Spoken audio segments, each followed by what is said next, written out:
Dear students, graph theory के introduction के बाद आज हम स्टार्ट करने जा रहे हैं ग्राफ थ्योरी पर बेस्ड कुछ थ्योरम्स।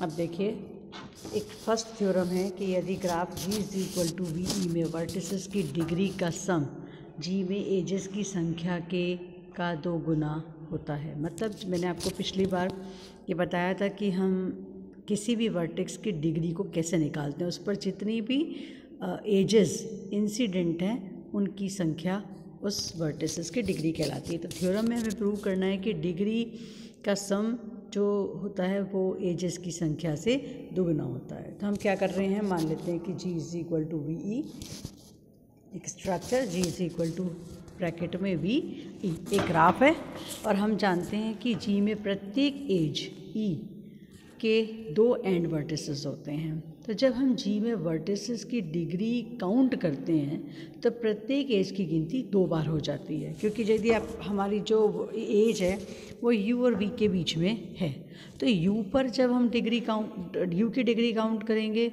तो भी हम इस एज को काम मिलेंगे, और जब हम V की डिग्री काउंट करेंगे तब भी हम इस एज को काम मिलेंगे। तो इसलिए क्या हुआ, हर एज की गिनती 2 बार हो जाती है। और साथ में यदि मान लीजिए किसी वर्टेक्स पर कोई लूप है, तो हम पहले ही बता चुके हैं कि जो लूप है उसका डिग्री में 2 का कंट्रीब्यूशन होता है, इसलिए समस्त जितनी भी टोटल वर्टिसेस हैं उनकी डिग्री का योगफल G में उपस्थित एजेस की संख्या, जिसको हम मॉडुलस E से डिनोट करते हैं, का 2 गुना होना चाहिए। इसका मतलब summation V is element of V, degree of V is equal to twice of E is number of edges. Next theorem है कि graph G is equal to VE में ऑड वर्टिसेस की संख्या सदैव इवन होती है, मतलब इवन इंटीजर होती है। मतलब जितने भी हमारे ग्राफ में ऑड वर्टिसेस हैं वो जो होने चाहिए उनकी संख्या इवन होनी चाहिए। अब देखिए, हम जानते हैं कि मान लीजिए कि G is equal to VE एक ग्राफ है, माना कि V1 और V2 रिस्पेक्टिवली G में इवन और ऑड वर्टिसेस के सेट है। मतलब V1 जो है वो तो है हमारे इवन वर्टिसेस का सेट, और जो V2 है वो ऑड वर्टिसेस का सेट है। हम यदि इवन और ऑड वर्टिसेस अलग अलग कर रहे हैं तो क्लियर है कि हमारे पास में V1 intersection V2 is equal to empty set होगा, क्योंकि इवन और ऑड में कोई कॉमन है ही नहीं, और V1 यूनियन V2 जो है वो टोटल नंबर ऑफ वर्टिसेस हो जाएगा, दैट इज़ V। हम जानते ही हैं कि V is element of V, degree of V is equal to twice of E। पहली थ्योरम से हम प्रूव कर चुके थे। और हम ये भी जानते हैं कि डिग्री जो V है वो इवन वर्टिसेस और ऑड वर्टिसेस की डिग्रीज का सम होगी। इसका मतलब क्या हुआ कि V is element of V1, degree of V plus V is element of V2, degree V। इसलिए इक्वेशन नंबर 1 से हमने अभी कहा था V is element of V1, degree V plus V is element of V2, degree V, और जो हमारे first equation है उससे ये राइट हैंड साइड हो जाएगी twice of E, modulus of E। इसको मैंने सेकेंड इक्वेशन दे दिया। अब हमें ये क्लियर दिखाई दे रहा है कि जो सेकेंड की राइट हैंड साइड है वो एक इवन नंबर है, इवन इंटीजर है, और जो हमारी सेकंड है उसकी लेफ्ट हैंड साइड की भी एक टर्म जो है वो इवन इंटीजर है। तो 2 इवन इंटीजर्स का सम ही इवन होगा, इसलिए V is element of V1, degree V तो हमेशा से ही इवन इंटीजर होती है। तो क्लियर है कि degree summation of V is equal to V2, degree V भी एक इवन इंटीजर होना चाहिए, तभी पॉसिबल है जब, क्योंकि ऑड जो वर्टिसेस है इसका मतलब उनकी डिग्री तो ऑड है, लेकिन इनकी संख्या फिर कितनी होनी चाहिए, इवन, ताकि ये टोटल जो सम है वो बन जाएगा इवन नंबर, इसलिए इवन इंटीजर। इसलिए जो ग्राफ G है उसमें ऑड वर्टिसेस की संख्या एक इवन इंटीजर होती है। अब है आपका डायरेक्टेड ग्राफ यानी कि डायग्राफ या फिर डिस्क्ट ग्राफ। तो मान लीजिए कि V वर्टिसेस का एक नॉन एम्प्टी सेट है और E जो है वो सेट V की वर्टिसेस UV के ऑर्डर्ड पेयर UV का कोई अन्य सेट है। जब अपन ने सिंपल ग्राफ किया था, सिंपल मैंने कहा था ग्राफ की डेफिनेशन, तब हमने इसको अनऑर्डर्ड पेयर किया था, लेकिन डायरेक्टेड ग्राफ में हम इसको लेते हैं ऑर्डर्ड पेयर में, यानी पहला एलिमेंट u और सेकंड एलिमेंट v। तब हमारी जो ये स्ट्रक्चर है g is equal to V एक डायरेक्टेड ग्राफ या डायग्राफ या लिस्ट ग्राफ कहलाती है। और सेट ई के एलिमेंट्स जो एजेस हैं वो uv को हम डायरेक्टेड ग्राफ g की दिष्ट कोरें या डायरेक्टेड एजेस कहते हैं। और इस सिचुएशन में जो वर्टेक्स u है वो डायरेक्टेड एज uv का इनिशियल वर्टेक्स और जो वर्टेक्स v है वो डायरेक्टेड एज uv का टर्मिनल वर्टेक्स कहलाती है।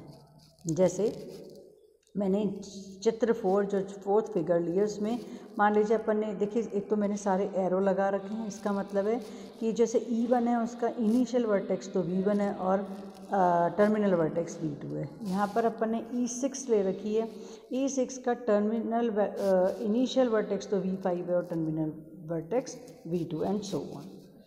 अब है डायरेक्टेड ग्राफ में किसी वर्टेक्स की डिग्री। डायरेक्टेड ग्राफ में किसी वर्टेक्स की डिग्री, यदि मान लीजिए अपने पास अपन directed graph g is equal to V में कोई vertex v m directed edge की इनिशियल वर्टेक्स है m डायरेक्टेड एज की इनिशियल वर्टेक्स है, और तो m क्या है, वर्टेक्स v की आउटर डिग्री कहलाती है। मतलब उससे निकलने वाली, उस वर्टेक्स से निकलने वाली m एजेस हैं और हम इसे डिग्री और फिर प्लस ऊपर लगा करके ब्रैकेट में v लगा देते हैं और this is equal to m से डिनोट करते हैं। देखिए मैंने यहाँ पे कर रखा है degree plus v is equal to m। इसी तरीके से यदि मान लीजिए वर्टेक्स v वो है n डायरेक्टेड एजेस की टर्मिनल वर्टेक्स है, यानी उस पर आने वाली एजेस है वो n है, तब n वर्टेक्स v की इन डिग्री अंतः कोटि कहलाती है और इसे हम डिग्री माइनस लिख करके और v is equal to n से डिनोट करते हैं। अब देखिए डायरेक्टेड ग्राफ, एक particular directed graph g is equal to V में v is element of v degree, मतलब हमने जो पहले लिया था वो डिग्री प्लस v और is equal to v is element of v degree minus v और this is equal to e number of edges. हम देखिए इस एग्जांपल से इस रिजल्ट को प्रूव भी कर सकते हैं। v1 से 3 एजेस निकल रही हैं तो हमने डिग्री प्लस में v1 में आ गया 3, v2 से देखिए कितनी एजेस निकल रही हैं, v2 से एक एज निकल रही है, एक एज निकल रही है तो degree of v2 is equal to 1, degree of v3 is equal to, similarly अपन ने डिग्री जो v3 है उससे निकलने वाली एजेस ली तो हमारे पास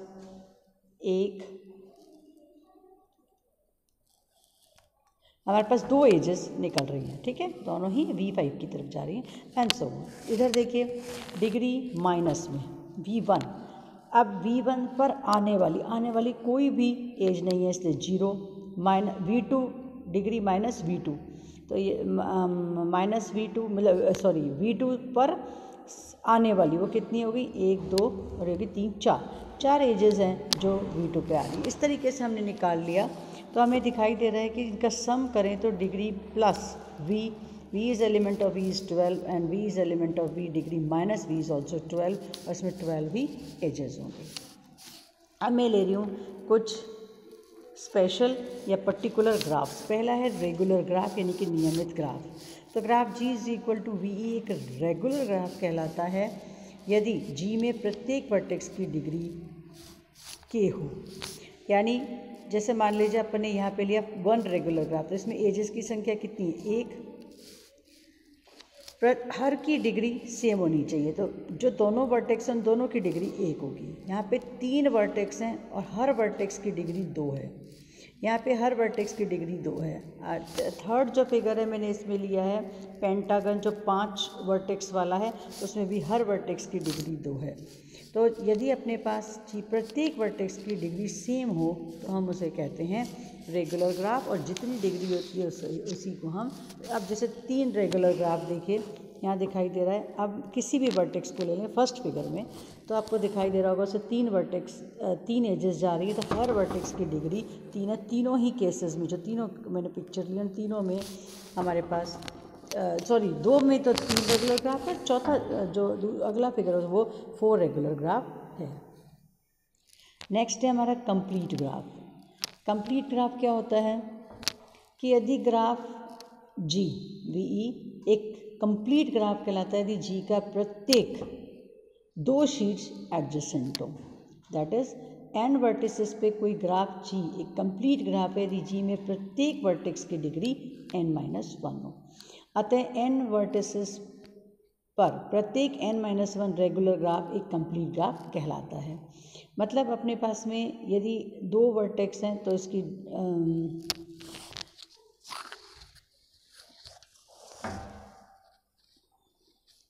हमारे पास कंप्लीट से मतलब है कि यदि 2 जो शीर्ष हैं वो एडजेसेंट हो और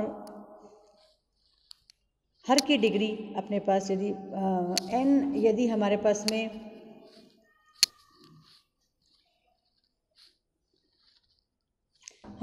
यदि n वर्टिसेस हैं तो हर की डिग्री n-1 होनी चाहिए। जैसे अपने पास 3 वर्टेक्स है तो हर की डिग्री 2 है, 4 वर्टेक्स हैं तो हमारे पास डिग्री 3 है, 5 वर्टेक्स हैं तो डिग्री 4 है, तो हम इसको कंप्लीट ग्राफ कहते हैं।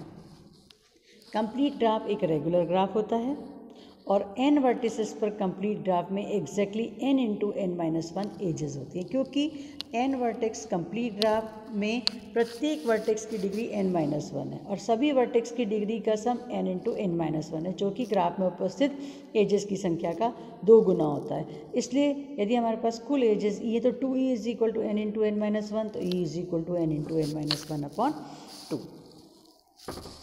और एक चीज़ और, n वर्टिसेस पर कंप्लीट ग्राफ को हम kn से डिनोट करते हैं। नेक्स्ट है हमारा चक्र ग्राफ, साइकिल ग्राफ। तो साइकिल बननी चाहिए, नाम से भी पता चल रहा है। तो मान लीजिए g is equal to V एक सिंपल ग्राफ है, इनमें कहीं पर भी लूप और पैरेलल एजेस नहीं होनी चाहिए।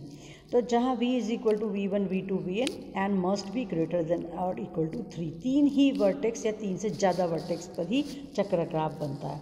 और g में यदि e is equal to v1 v2 जुड़े हुए, v2 v3 और लास्ट में vn-1 vn से जुड़ा हो और vn जो है वो वापस से v1 से जुड़ जाए, तो कहने का मतलब चक्र बन जाए। तो हम ऐसे ग्राफ को साइकिल ग्राफ या चक्र ग्राफ कहते हैं और इसे हम Cn से डिनोट करते हैं। तो पहला C3, then C4, then C5। Clearly प्रत्येक साइक्लिक ग्राफ एक 2 रेगुलर ग्राफ है, क्योंकि आपको दिखाई दे रहा होगा कि जब चक्र बनेगा तो पहले से लेकर लास्ट तक में सबकी डिग्री 2 आएगी। तो ये 2 नियमित ग्राफ होता है और यदि n is greater than equal to 3 है तो Cn में n वर्टिसेस और n ही एजेस होती हैं।